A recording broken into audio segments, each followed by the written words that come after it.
ዴቭ ኤፍሬምን ተቆጣው። እንዴት እንደዚህ ታደርጋለህ? የገዛ የወንድም እጮኛ ጠፍታ እንዴት አንተ ከነሱ ጋር ተባብረ ፎቶ አሰርተ በሱ ታላግጣለህ? ታላቅ ወንድም አይደለ ወይ? እንዴት እንደዚህ ታደርጋለህ? ዳኒ የፈለገውን ነገር ማድረግ ይችላል። ሩታም እንደዛው በራሷ ነገር የፈለገችውን ነገር ማድረግ ትችላለች። ምክንያቱም ተለያይቷል። የፈለገችውን ነገር እሱን ለማናደድ እሱን ለመበቀል የሆነ ነገር ልታደርግ ትችላለች። አንተ ግን ምን ቤት ነህ?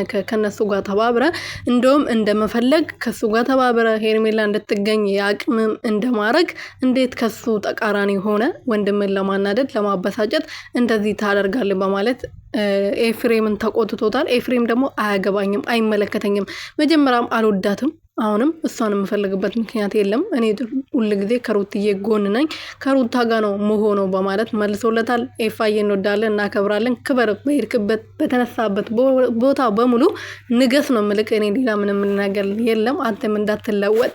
አንተ ከተለወጥ እኛ የምንለወጣለን፣ ወደ አንተ እንዞራለን። እንግዲህ አናት ነው የምንልክ። እሺ ሩትዬ ላይ ብትለወጥ ማለት ነው።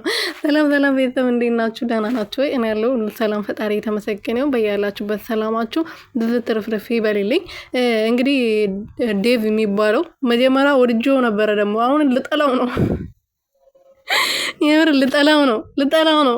መጀመሪያ ልክ ስመጣ ወድጄው ደስ ብሎኝ ነበረ።